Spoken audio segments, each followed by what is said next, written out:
ಬಸವ ವಾಹಿನಿಯ ಎಲ್ಲ ವೀಕ್ಷಕ ಬಂಧುಗಳಿಗೆ ವೈದ್ಯಶ್ರೀ ಮಾಡುವ ಅನಂತ ಶರಣಾರ್ಥಿಗಳು.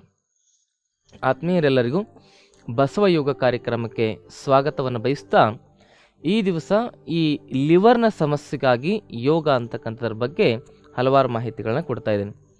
ಲಿವರ್ ಅಂತಕ್ಕಂಥದ್ದು ನಮ್ಮ ಶರೀರದಲ್ಲಿ ಸರ್ವ ವ್ಯಾಧಿಗಳ ಮೂಲ ಕಾರಣವಾಗಿರ್ತಕ್ಕಂಥದ್ದು. ಇದು ಒಂದು ಕೂಡ ಹೌದು.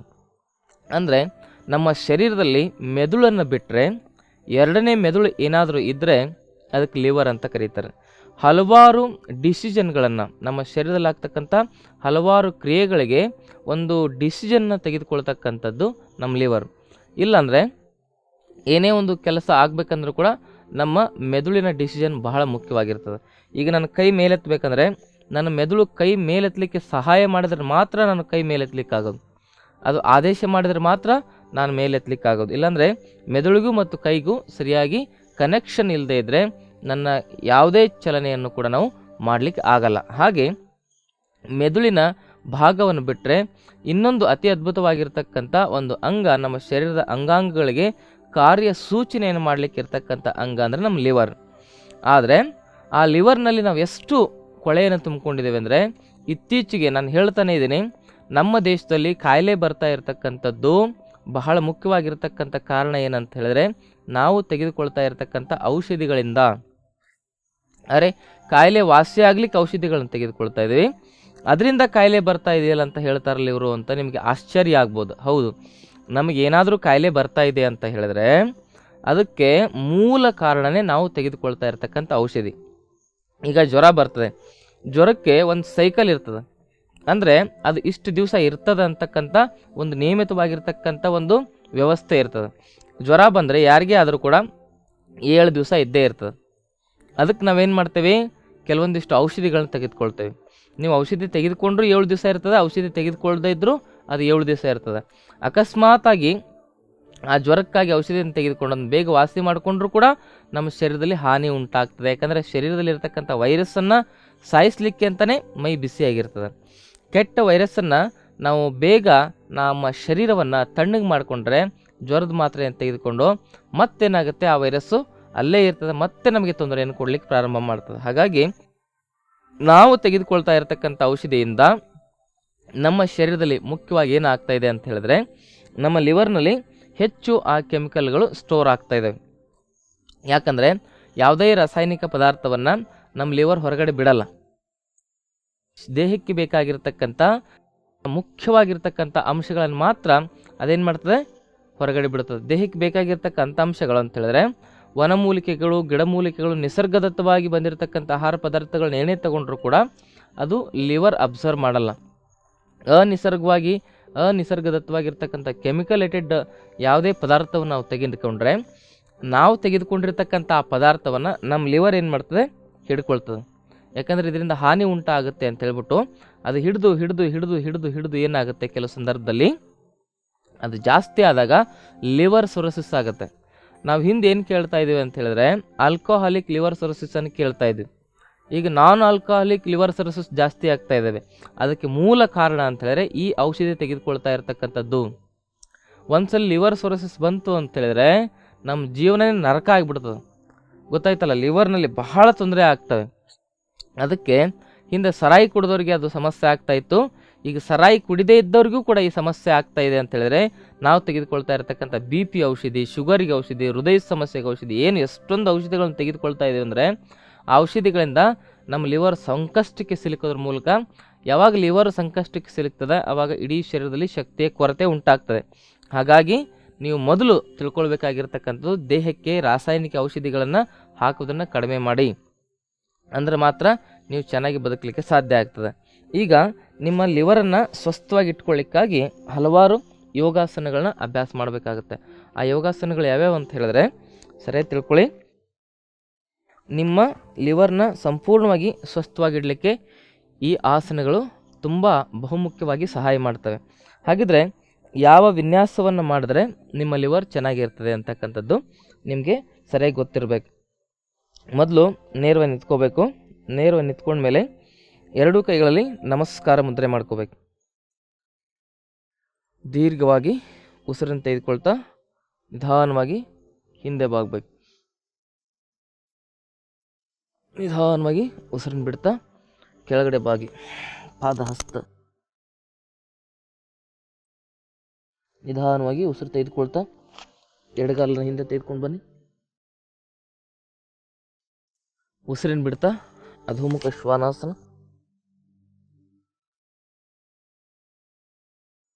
ಉಸಿರನ್ನು ತೆಗೆದುಕೊಳ್ತಾ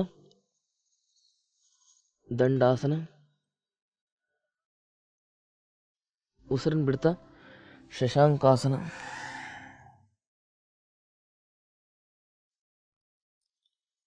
ಉಸಿರನ್ನು ತೆಗೆದುಕೊಳ್ತಾ ಭುಜಂಗಾಸನ. ಉಸಿರನ್ನು ಬಿಡ್ತಾ ಅಧೋಮುಖ ಶ್ವಾನಾಸನ. ಉಸಿರನ್ನು ತೆಗೆದುಕೊಳ್ತಾ ಚತುರಂಗ ದಂಡಾಸನ. ಉಸಿರನ್ನು ಸಂಪೂರ್ಣ ಬಿಡಬೇಕು. ಉಸಿರನ್ನು ತೆಗೆದುಕೊಳ್ತಾ ಊರ್ಧ್ವಮುಖ ಶ್ವಾನಾಸನ. ಉಸಿರನ್ನು ಬಿಡ್ತಾ ಅಧೋಮುಖ ಶ್ವಾನಾಸನ. ಮತ್ತೆ ಉಸಿರನ್ನು ತೆಗೆದುಕೊಳ್ಬೇಕು, ಚತುರಂಗ ದಂಡಾಸನ. ಇಲ್ಲಿ ಬಂದಾಗ ಉಸಿರನ್ನ ಬಿಡಬೇಕು. ಮತ್ತು ಉಸಿರನ್ನು ತೆಗೆದುಕೊಳ್ತಾ ಊರ್ಧ್ವಮುಖ ಶ್ವಾನಾಸನ. ಉಸಿರನ್ನು ಬಿಡ್ತಾ ಅಧೋಮುಖ ಶ್ವಾನಾಸನ.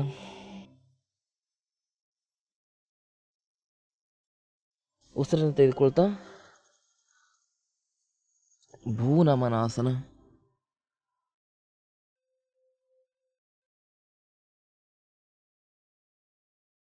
ಉಸಿರನ್ನ ತೆಗೆದುಕೊಳ್ತಾ ಕಪೋತ್ಥಾಸನ.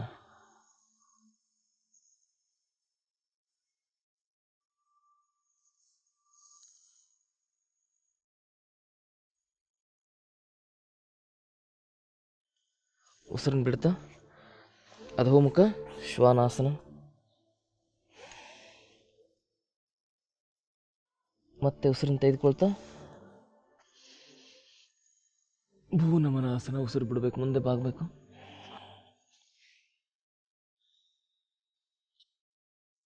ಮತ್ತೆ ಉಸಿರು ತೆಗೆದುಕೊಳ್ತಾ ಕಪೋತ್ಥಾಸನ.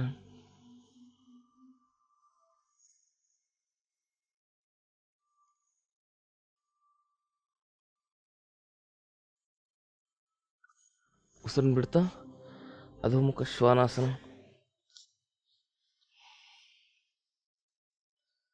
ಉಸಿರನ್ನು ತೆಗೆದುಕೊಳ್ತಾ ಮತ್ತೆ ಭುಜಂಗಾಸನ. ಉಸಿರನ್ನು ಬಿಡ್ತಾ ಅಧೋಮುಖ ಶ್ವಾನಾಸನ. ಉಸಿರನ್ನು ತೆಗೆದುಕೊಳ್ತಾ ಅಶ್ವಸಂಚಾಲನ. ಉಸಿರನ್ನು ಬಿಡ್ತಾ ಪಾದಹಸ್ತಾಸನ. ಉಸಿರನ್ನು ತೆಗೆದುಕೊಳ್ತಾ ಊರ್ಧ್ವಹಸ್ತಾಸನ. ನಮಸ್ಕಾರ ಸ್ಥಿತಿ. ಹೀಗೆ ಈ ವಿನ್ಯಾಸವನ್ನು ಮಾಡೋದ್ರ ಮೂಲಕ ನಿಮ್ಮ ಲಿವರ್ನಲ್ಲಿರ್ತಕ್ಕಂಥ ಸಂಪೂರ್ಣವಾಗಿರ್ತಕ್ಕಂಥ ಸಮಸ್ಯೆಗಳನ್ನು ನೀವು ನಿವಾರಣೆ ಮಾಡಿಕೊಳ್ಳಿಕ್ಕೆ ಸಹಾಯ ಆಗ್ತದೆ. ಲಿವರ್ ಅಂತಕ್ಕಂಥದ್ದು ನಮ್ಮ ಶರೀರದಲ್ಲಿ ಒಂದು ಅತಿ ಅದ್ಭುತವಾಗಿರ್ತಕ್ಕಂಥ ಶಕ್ತಿ ಕೇಂದ್ರ.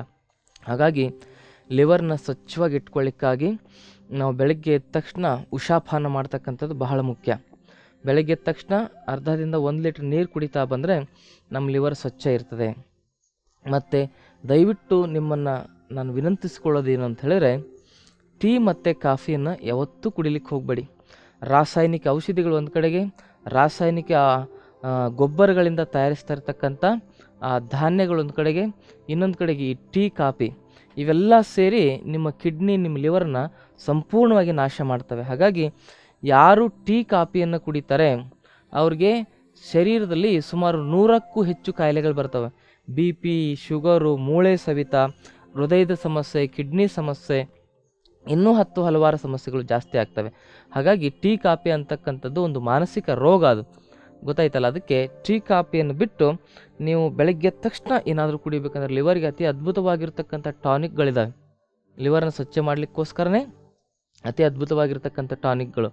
ಅದೇನಂತ ಹೇಳಿದ್ರೆ ಅಲೋವೆರಾನ ಬೆಳಗ್ಗೆ ಎದ್ದ ತಕ್ಷಣ ನೀವು ತೆಗೆದುಕೊಳ್ಳೋದ್ರಿಂದ ನಿಮ್ಮ ಲಿವರ್ ಸ್ವಚ್ಛ ಇರ್ತದೆ. ಮತ್ತೇನು ಮಾಡ್ಬೇಕಂತ ಹೇಳಿದ್ರೆ ಅಮೃತ ಬಳ್ಳಿ ರಸ, ಅಮೃತ ಬಳ್ಳಿ ಗರಿಕೆ ಹುಲ್ಲನ್ನು ಎರಡೂ ಸೇರಿಸಿ ಜ್ಯೂಸ್ ಮಾಡಿ ಅದನ್ನು ಬೆಳಗ್ಗೆ ಎದ್ದು ಖಾಲಿ ಹೊಟ್ಟೆಲಿ ತೆಗೆದುಕೊಳ್ಳೋದ್ರಿಂದ ನಿಮ್ಮ ಲಿವರ್ನಲ್ಲಿರ್ತಕ್ಕಂಥ ಎಲ್ಲ ಫ್ಯಾಟ್ನೆಸ್ಗಳನ್ನು ಕೂಡ ನೀವು ಕಡಿಮೆ ಮಾಡ್ಕೊಳ್ಬೋದು. ಲಿವರ್ಗೆ ಏನಾದ್ರು ಸಮಸ್ಯೆ ಬಂದರೆ hepatitis A, hepatitis B, hepatitis C, hepatitis E, ಹೀಗೆ ಹಲವಾರು ಸಮಸ್ಯೆಗಳ ಸರಮಾಲೆಗಳೇ ನಮ್ಮ ಹೊಟ್ಟೆಯಲ್ಲಿ ಉತ್ಪತ್ತಿ ಆಗೋದ್ರ ಮೂಲಕ ನಮ್ಮನ್ನು ತುಂಬ ಅಂದರೆ ತುಂಬ ರೋಗಗ್ರಸ್ತ ಸ್ಥಿತಿಗೆ ತೆಗೆದುಕೊಂಡು ಹೋಗ್ತವೆ. ಹಾಗಾಗಿ ಭಾಳ ಮುಖ್ಯವಾಗಿ ನೀವು ಆಚರಣೆ ಮಾಡಬೇಕಾಗಿರ್ತಕ್ಕಂಥ ವಿಧಿವಿಧಾನವನ್ನು ನೀವು ಸರಿಯಾಗಿ ತಿಳ್ಕೊಳ್ಬೇಕು. ನೀವೇನಾದರೂ ಹೊಟ್ಟೆ ಮುಂದೆ ಬಂದಿದೆ ಅಂತ ಹೇಳಿದ್ರೆ ನೀವು ಮೊದಲು ತಿಳ್ಕೊಬೇಕು, ನಿಮ್ಮ ಲಿವರ್ನಲ್ಲಿ ಸಮಸ್ಯೆ ಇದೆ, ಲಿವರ್ನಲ್ಲಿ ಫ್ಯಾಟ್ ತುಂಬಿಕೊಂಡಿದೆ.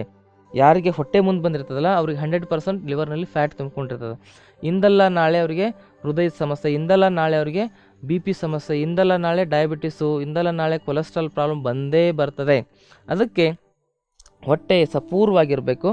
ಅದಕ್ಕಾಗಿ ನಿಮ್ಮ ಹೊಟ್ಟೆ ಮುಂದೆ ಬಂದಿದೆ ಅಂತ ಹೇಳಿದ್ರೆ ಲಿವರ್ನಲ್ಲಿರ್ತಕ್ಕಂಥ ಫ್ಯಾಟ್ ಮೂಲ ಕಾರಣ ಆಗಿರೋದ್ರಿಂದ ಅದನ್ನು ನಿವಾರಣೆ ಮಾಡ್ಕೊಳ್ಳಿಕ್ಕಾಗಿ ನೀವೇನು ಮಾಡಬೇಕಂದ್ರೆ, ನೀವು ಸರಿಯಾಗಿ ತಿಳ್ಕೊಳ್ಳಿ, 10 ಗ್ರಾಮ್ ಕರಿಮೆಣಸು, 10 ಗ್ರಾಮ್ ಕರಿಮೆಣಸು, ಒಂದು 50 ಗ್ರಾಮ್ ಚಕ್ಕೆ ಪುಡಿ, ಒಂದು 100 ಗ್ರಾಮ್ ಜೀರಿಗೆ, ಒಂದು 100 ಗ್ರಾಮ್ ಓಂಕಾಳು, ಅದ್ರ ಜೊತೆಗೆ ಒಂದು 50 ಗ್ರಾಮ್ ಒಣಶುಂಠಿ ಮತ್ತು 20 ಗ್ರಾಮು ಈ ಒಂದು ಇಂಗು, ಇವೆಲ್ಲವನ್ನು ಸೇರಿಸಿ ಚೆನ್ನಾಗಿ ಪುಡಿ ಮಾಡಬೇಕು. ಆ ಪುಡಿಯನ್ನು ಬೆಳಗ್ಗೆ ಎದ್ದ ತಕ್ಷಣ ಪ್ರಾತಃ ಕಾಲದಲ್ಲಿ ನಿಂಬೆ ಹಣ್ಣಿನ ರಸದಲ್ಲಿ ತೆಗೆದುಕೊಂಡ್ರೆ ನಿಮ್ಮ ಲಿವರ್ನಲ್ಲಿರ್ತಕ್ಕಂಥ ಫ್ಯಾಟ್ ಸಂಪೂರ್ಣವಾಗಿ ಕಡಿಮೆ ಆಗುತ್ತೆ. ನಿಂಬೆಹಣ್ಣಿನ ರಸ ಅಂದರೆ ಒಂದು 4 ಚಮಚ ನಿಂಬೆಹಣ್ಣಿನ ರಸಕ್ಕೆ ಅರ್ಧ ಚಮಚ ಈ ಚೂರ್ಣ ಹಾಕಬೇಕು. ಅರ್ಧ ಚಮಚ ಚೂರ್ಣ ಹಾಕಿ ಸ್ವಲ್ಪ ಉಗುರು ಬೆಚ್ಚ ನೀರಲ್ಲಿ ಅದನ್ನೆಲ್ಲ ಸೇರಿಸಿ ನೀವು ಬೆಳಗ್ಗೆ ಎದ್ದ ತಕ್ಷಣ ಕುಡಿಯೋದ್ರಿಂದ ನಿಮ್ಮ ಲಿವರ್ನಲ್ಲಿರ್ತಕ್ಕಂಥ ಫ್ಯಾಟು ಕಡಿಮೆ ಆಗ್ತದೆ, ನಿಮ್ಮ ಹೊಟ್ಟೆನೂ ಕಡಿಮೆ ಆಗ್ತದೆ, ನಿಮಗೆ ಗ್ಯಾಸ್ಟ್ರಿಕ್ ಅಸಿಡಿಟಿ ಇದ್ದರೂ ಕೂಡ ಅದು ಕೂಡ ಕಡಿಮೆ ಆಗುತ್ತೆ. ಇದನ್ನು ನೀವು ಸರಿಯಾಗಿ ಮಾಡ್ಕೋಬೇಕು. ಬೆಳಗ್ಗೆ ಎದ್ದ ತಕ್ಷಣ ನೀವೇನಾದ್ರು ಕುಡಿಬೇಕಂದ್ರೆ ಬಿಲ್ಪತ್ರೆ ಕಷಾಯ ಕುಡೀರಿ, ತುಳಸಿ ಕಷಾಯ ಕುಡೀರಿ, ಅಮೃತ ಬಳ್ಳಿ ಕಷಾಯ ಕುಡೀರಿ, ಅದರ ಜೊತೆಗೆ ಈ ಗುಲಾಬಿ ಹೂವಿನ ಕಷಾಯ ಕುಡಿಬೋದು. ಮತ್ತು ಹಲವಾರು ಕಷಾಯಗಳಿದೆ ನಮ್ಮ ದೇಶದಲ್ಲಿ. ಏನು ಕಷಾಯಕ್ಕೇನು ಕಡಿಮೆ ಇಲ್ಲ, ಬೇವಿನ ಸೊಪ್ಪು ಹಾಕ್ಕೊಂಡು ಕಷಾಯ ಮಾಡ್ಕೋಬೋದು, ಗರಿಕೆ ಹುಲ್ಲು ಹಾಕ್ಕೊಂಡು ಕಷಾಯ ಮಾಡ್ಕೋಬೋದು, ಅದ್ರ ಜೊತೆಗೆ ಅರಶಿನ ಹಾಕ್ಕೊಂಡು ಕಷಾಯ ಮಾಡ್ಕೋಬೋದು, ಮಸಾಲೆ ಪದಾರ್ಥಗಳಲ್ಲಿ ಎಲ್ಲದರಲ್ಲೂ ಕಷಾಯ ಮಾಡ್ಕೋಬೋದು, ವನಮೂಲಿಕೆಗಳಲ್ಲಿ ಕಷಾಯ ಮಾಡ್ಕೋಬೋದು, ಹೂವಿನಲ್ಲಿ ಕಷಾಯ ಮಾಡ್ಕೋಬೋದು, ಸೊಪ್ಪಿನಲ್ಲಿ ಕೂಡ ಕಷಾಯ ಮಾಡ್ಕೋಬೋದು.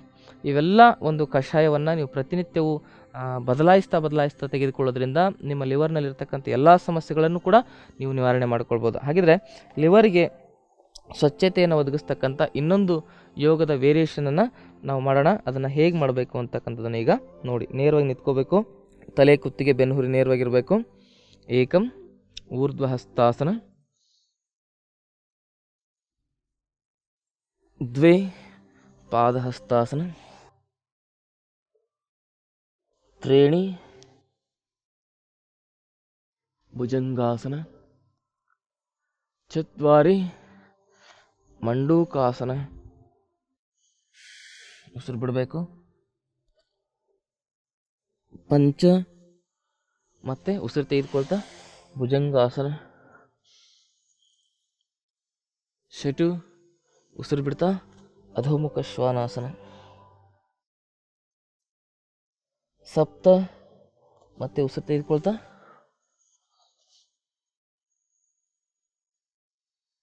ಡೌನ್, ಉಸಿರು ಬಿಡಬೇಕು.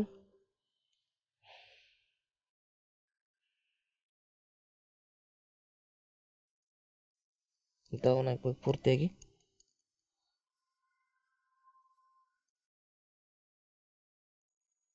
ಮತ್ತೆ ಉಸಿರು ಬಿಡ್ತಾ ಅಧೋಮುಖ ಶ್ವಾನಾಸನ. ಮತ್ತೆ ಉಸಿರು ತೆಗೆದುಕೊಳ್ಬೇಕು, ಉಸಿರನ್ನ ಬಿಡಬೇಕು. ಪಾರ್ಶ್ವ ಪಶ್ಚಿಮೋತ್ತಾನಾಸನ.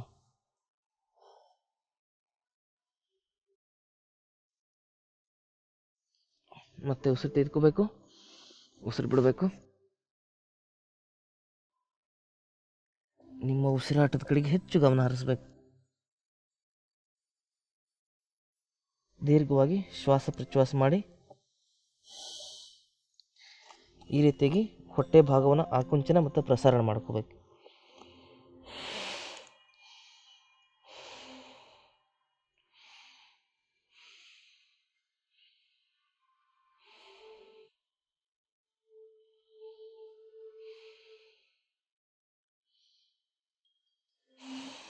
ತಲೆ ಹಚ್ಚಲಿಕ್ಕೆ ಪ್ರಯತ್ನ ಮಾಡಿ.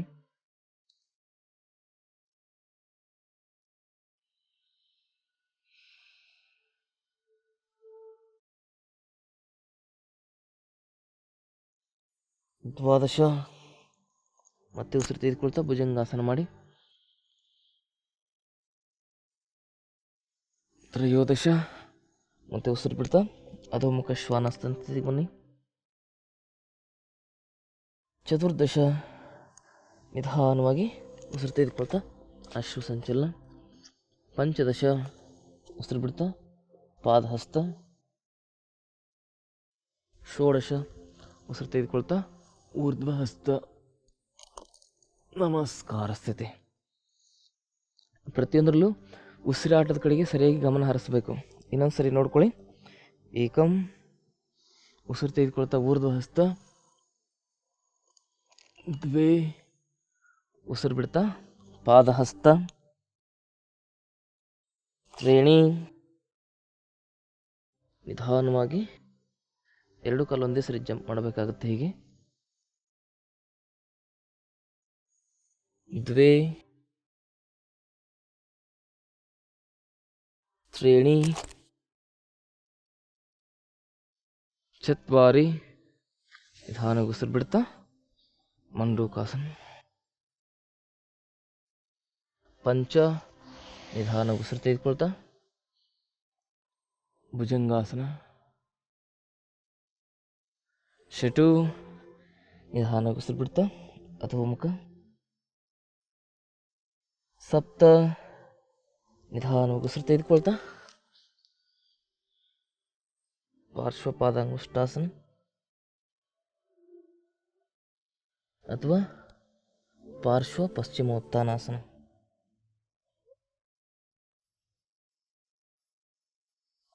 ಅಷ್ಟ, ಅಧೋಮುಖ ಶ್ವಾನಾಸನ. ನವ, ಉಸಿರು ತೆಗೆದುಕೊಂಡು ಉಸಿರು ಬಿಡಬೇಕು, ಪಾರ್ಶ್ವ ಪಶ್ಚಿಮೋತ್ಥಾನಾಸನ. ದಶ, ಅಧೋಮುಖ ಶ್ವಾನಾಸನ. ಏಕಾದಶ, ಭುಜಂಗಾಸನ. ದ್ವಾದಶ, ಅಧೋಮುಖ ಶ್ವಾನಾಸನ. ತ್ರಯೋದಶ, ಅಶ್ವಸಂಚಾಲನ. ಚತುರ್ದಶ, ಪಾದಹಸ್ತ. ಪಂಚದಶ, ಊರ್ಧ್ವಹಸ್ತ ಉಸಿರು ತೆಗೆದುಕೋಬೇಕು. ಷೋಡಶ, ಪ್ರಣಾಮಾಸನ. ಹೀಗೆ ನೀವು ಆಸನಗಳನ್ನ ಸರಿಯಾಗಿ ಅಭ್ಯಾಸ ಮಾಡ್ತಾ ಹೋದರೆ ಉಸಿರಾಟದ ಮೂಲಕ ನಿಮ್ಮ ಪ್ರತಿಯೊಂದು ಹೊಟ್ಟೆಯ ಭಾಗದಲ್ಲಿರ್ತಕ್ಕಂಥ ಎಲ್ಲ ಅಂಗಾಂಗಗಳು ಕೂಡ ಕ್ರಿಯಾಶೀಲವಾಗ್ತಾ ಹೋಗ್ತವೆ. ಆಸನ ಮಾಡೋ ಸಂದರ್ಭದಲ್ಲಿ ನಿಮ್ಮ ಶರೀರದಲ್ಲಿ ಯಾವುದೇ ರೀತಿಯಾಗಿರ್ತಕ್ಕಂಥ ಬಿಗಿತ ಮತ್ತು ಸೆಳೆತಗಳು ಇರ್ತವೆ. ಆ ಒಂದು ಬಿಗಿತ ಮತ್ತು ಸೆಳೆತಗಳನ್ನು ನೀವು ಸರಿಯಾಗಿ ಗಮನಿಸಿ ಉಸಿರಾಟದ ಮೇಲೆ ಜಾಸ್ತಿ ಗಮನ ಕೊಡಬೇಕು. ಎಲ್ಲಿ ಬಿಗಿತ ಎಲ್ಲಿ ಸೆಳೆತ ಇರ್ತದೆ ಅಲ್ಲಿ ನಿಧಾನವಾಗಿ ಉಸಿರಾಟವನ್ನು ಮಾಡ್ತಾ ಉಸಿರನ್ನು ಗಟ್ಟಿ ಹಿಡಿದೆ ನಿಧಾನವಾಗಿ ಬಾಗಿಸ್ತಾ ಹೋದಂಗೆ ಅಲ್ಲಿ ಹೆಚ್ಚು ಫ್ಲೆಕ್ಸಿಬಿಲಿಟಿ ಬರ್ತದೆ. ಅಲ್ಲಿರ್ತಕ್ಕಂಥ ತೊಂದರೆಗಳು ಸಂಪೂರ್ಣವಾಗಿ ನಿವಾರಣೆ ಆಗ್ತವೆ. ನೀವು ಅಲ್ಲಿ ಬಾಗಿದಾಗ ಉಸಿರನ್ನು ಬಿಗಿ ಹಿಡಿದೇನಾದರೂ ಮಾಡಿದ್ರೆ ಇನ್ನಷ್ಟು ನೋವು ಜಾಸ್ತಿ ಆಗುತ್ತೆ. ಅಲ್ಲಿ ಲೆಗಿಮೆಂಟ್ಸ್ಗಳು ಟೇರ್ ಆಗೋದು, ಅಲ್ಲಿ ಲೆಗಿಮೆಂಟ್ಸ್ಗಳು ಡ್ಯಾಮೇಜ್ ಆಗೋದು, ಅದರ ಆ ರೀತಿಯಾಗಿರ್ತಕ್ಕಂಥ ಸಮಸ್ಯೆಗಳು ಹೆಚ್ಚಾಗ್ತವೆ. ಹಾಗಾಗಿ ನೀವು ಆಸನ ಮಾಡೋ ಸಂದರ್ಭದಲ್ಲಿ ಬ್ರೆತ್ ಕಾನ್ಷಿಯಸ್ನೆಸ್ ವೆರಿ ಇಂಪಾರ್ಟೆಂಟ್. ಯಾವಾಗ ನೀವು ನಿಧಾನವಾಗಿ ಚಲನೆಯನ್ನು ಮಾಡ್ತಾ ಹೋಗ್ತೀರಾ ಆವಾಗ ನಿಮ್ಮ ಬಾಡಿ ಜಾಸ್ತಿ ಬೆಂಡ್ ಆಗ್ತಾ ಹೋಗುತ್ತೆ. ಮತ್ತು ಪ್ರಾರಂಭಿಕ ಹಂತದಲ್ಲಿ ನೀವೇನು ಮಾಡಬೇಕು, ಸ್ವಲ್ಪ ಲೂಸನಿಂಗ್ ಎಕ್ಸಸೈಸ್ಗಳನ್ನು ಮಾಡ್ಕೊಂಡಿರಬೇಕು. ಅಂದರೆ ತಲೆ, ಭುಜಗಳು, ಸೊಂಟ ಇವೆಲ್ಲವನ್ನೂ ಏನು ಮಾಡ್ಕೊಂಡಿರಬೇಕು, ಮೂಮೆಂಟ್ ಮಾಡಿಕೊಂಡು ಅವೆಲ್ಲ ಫ್ಲೆಕ್ಸಿಬಲ್ ಆದಾಗ ಸ್ವಲ್ಪ ವಾರ್ಮಪ್ ಮಾಡಿಕೊಂಡು ಇವೆಲ್ಲ ಆಸನಗಳು ಮಾಡಿದ್ರೆ ಅದರದ್ದು ಹೆಚ್ಚು ಲಾಭ ನಿಮ್ಗೆ ಸಿಗ್ತದೆ. ಮತ್ತು ವಿನ್ಯಾಸ ಮಾಡಿದ ನಂತರ ನೀವೇನು ಮಾಡ್ಬೇಕಂತ ಹೇಳಿದ್ರೆ ಪ್ರತಿಯೊಂದು ವಿನ್ಯಾಸ ಮಾಡಿದ ಮೇಲೂ ಕೂಡ ಒಂದೊಂದು ಆಸನ ಮಾಡಬೇಕು. ಪ್ರತಿಯೊಂದು ವಿನ್ಯಾಸಕ್ಕೂ ಮಧ್ಯದಲ್ಲಿ ಒಂದಿಷ್ಟು ಆಸನಗಳು ಮಾಡಬೇಕು. ಈ ಆಸನ ಮಾಡ್ತಾ ಹೋದಂಗೆ ಇನ್ನಷ್ಟು ಆ ಒಂದು ಸಮಸ್ಯೆ ಬಹಳ ಬೇಗ ನಿವಾರಣೆ ಆಗುತ್ತೆ. ಈಗ ನೋಡಿ, ಲಿವರ್ನ ಹಿಂಡ್ತಕ್ಕಂಥ, ಲಿವರ್ನ ಸ್ಕ್ವೀಸ್ ಮಾಡ್ತಕ್ಕಂಥ ಕೆಲವೊಂದಿಷ್ಟು ಆಸನಗಳಿದ್ದಾವೆ. ಅವುಗಳೆಲ್ಲವನ್ನು ಮಾಡಿದ್ರೆ ಇನ್ನಷ್ಟು ನಿಮ್ಮ ಲಿವರ್ನಲ್ಲಿರ್ತಕ್ಕಂಥ ಸಮಸ್ಯೆಗಳನ್ನು ನೀವು ಬಹಳ ಬೇಗ ಸರಿ ಮಾಡ್ಕೊಳ್ಬೋದು. ಅದರಲ್ಲಿ ಈ ಉತ್ಕಟಾಸನ ಅಂತಕ್ಕಂಥದ್ದು, ಈ ರೀತಿ ಕುತ್ಕೊಂಡಿರ್ತೀರಲ್ಲ, ಇದಾದಮೇಲೆ ಏನು ಮಾಡೋದು, ನಿಧಾನವಾಗಿ ಪಾರ್ಶ್ವ ಉತ್ಕಟಾಸನ.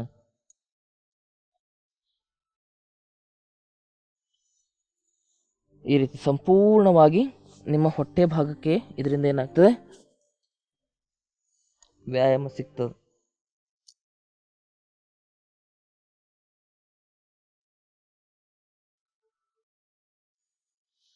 ವಾಪಸ್.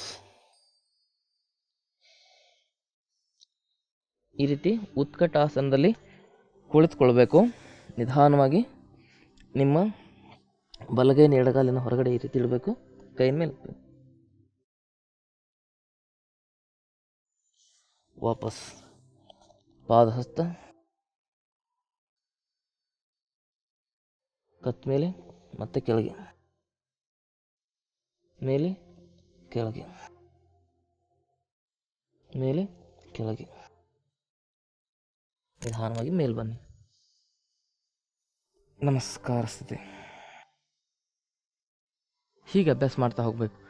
ಯಾರಿಗೆ ಲಿವರ್ ಸೊರಸಿನ ಸಮಸ್ಯೆ ಇರ್ತದೆ ಅವರು ಹೆಚ್ಚು ದಾಳಿಂಬೆ ಹಣ್ಣನ್ನು ಜಾಸ್ತಿ ತಿನ್ಬೇಕು. ಯಾರಿಗೆ ಫ್ಯಾಟಿ ಲಿವರ್ ಇರ್ತದೆ, ನಾನು ಹೇಳಿದ್ನಲ್ಲ ಆ ಚೂರ್ಣವನ್ನು ನೀವು ಮಾಡ್ಕೊಂಡು ಸೇವನೆ ಮಾಡೋದ್ರಿಂದ ನಿಂಬೆಹಣ್ಣಿನ ರಸದಲ್ಲಿ ಫ್ಯಾಟಿ ಲಿವರ್ ಸರಿಯಾಗ್ತದೆ. ಲಿವರ್ ಸೊರಸಿಸ್ ಇರ್ತಕ್ಕಂಥವ್ರು ಜಾಸ್ತಿ ಉಷ್ಣವಾಗಿರ್ತಕ್ಕಂಥ ಪದಾರ್ಥಗಳನ್ನ ತಿನ್ನಬಾರ್ದು. ಅವ್ರೇನು ಮಾಡಬೇಕು ಅಂತ ಹೇಳಿದ್ರೆ ಬಹಳ ಮುಖ್ಯವಾಗಿ ಈ ದಾಳಿಂಬೆ ಹಣ್ಣನ್ನು ತಿಂತಕ್ಕಂಥದ್ದು, ಬೂದುಗುಂಬಳಕಾಯಿ ಜ್ಯೂಸನ್ನು ಕುಡಿತಕ್ಕಂಥದ್ದು, ಅದರ ಜೊತೆಗೆ ಬಹಳ ಮುಖ್ಯವಾಗಿ ಗರಿಕೆ ಹುಲ್ಲಿನ ಜ್ಯೂಸ್ ಕುಡಿಯೋದು, ಮತ್ತು ಗೋಧಿ ಹುಲ್ಲಿನ ಸಸಿ ಇರ್ತದಲ್ಲ ಆ ಗೋಧಿ ಸಸಿಯ ಜ್ಯೂಸನ್ನು ಮಾಡ್ಕೊಂಡು ಕುಡಿಯೋದ್ರಿಂದನೂ ಕೂಡ ನಿಮ್ಮ ಲಿವರ್ ಸಿರೋಸಿಸನ್ನು ನೀವು ಸರಿ ಮಾಡ್ಕೋಬೋದು. ಅದಕ್ಕೆ ಸರಾಯಿ ಕುಡಿದಿದ್ರೂ ಪರವಾಗಿಲ್ಲ, ಲಿವರ್ ಸಿರೋಸಿಸ್ ಹೆಚ್ಚಾಗ್ತಾ ಇದೆ ಅಂತ ಹೇಳಿದರೆ ಅದಕ್ಕೆ ಮೂಲ ಕಾರಣ ನಾವು ತೆಗೆದುಕೊಳ್ತಾ ಇರತಕ್ಕಂಥ ರಾಸಾಯನಿಕ ಔಷಧಿಗಳು. ಬಿ ಪಿ ಶುಗರಿಗಾಗಿ ಯಾವುದೇ ರಾಸಾಯನಿಕ ಔಷಧಿಗಳನ್ನ ತೆಗೆದುಕೊಳ್ಳದೆ ನಿಮ್ಮ ಬಿ ಪಿ ಶುಗರ್ನ ವಾಸಿ ಮಾಡ್ಬೋದು. ನಾವು ಚಾಲೆಂಜಿಂಗ್ ಆಗಿ ಹೇಳ್ತೇವೆ, ಬಿ ಪಿ ಶುಗರ್ ಅಂತಕ್ಕಂಥ ದೊಡ್ಡ ಕಾಯಿಲೆನೇ ಅಲ್ಲ. ನೀವು ಎಲ್ಲದಕ್ಕೂ ಒಂದೊಂದು ಮಾತ್ರೆ ತೆಗೆದುಕೊಂಡು ನಿಮ್ಮ ಜೀವನ ನೀವೇ ಹಾಳು ಮಾಡ್ಕೊಳ್ತಾ ಇದ್ದೀರ. ಹಾಗಾಗಿ ಯಾವುದೇ ಸಮಸ್ಯೆ ಇರಲಿ ಅದಕ್ಕೆ ಯೋಗದಲ್ಲಿ ಶಾಶ್ವತ ಪರಿಹಾರ ಇದ್ದೇ ಇದೆ. ಅದನ್ನು ನೀವು ಸರಿಯಾಗಿ ಗಮನಿಸಿದರೆ ಸುಖವಾಗಿ ಬಾಳ್ಬೋದು ಅಂತಕ್ಕಂಥ ಮಾತನ್ನು ಹೇಳ್ತಾ ಇವತ್ತಿನ ಕಾರ್ಯಕ್ರಮವನ್ನು ಇಲ್ಲಿ ಮುಗಿಸ್ತಾ ಇದ್ವಿ. ನಾಳಿನ ಕಾರ್ಯಕ್ರಮದಲ್ಲಿ ಈ ಲಿವರ್ನ ಸಮಸ್ಯೆಗಳನ್ನು ನಿವಾರಣೆ ಮಾಡ್ಕೊಳ್ಳಿಕ್ಕಾಗಿ ಮತ್ತಿಷ್ಟು ಯೋಗಾಭ್ಯಾಸಗಳು ನೋಡೋಣ. ಅಲ್ಲಿವರೆಗೂ ತಮ್ಮೆಲ್ಲರಿಗೂ ಅನಂತ ಶರಣಾರ್ಥಿಗಳು.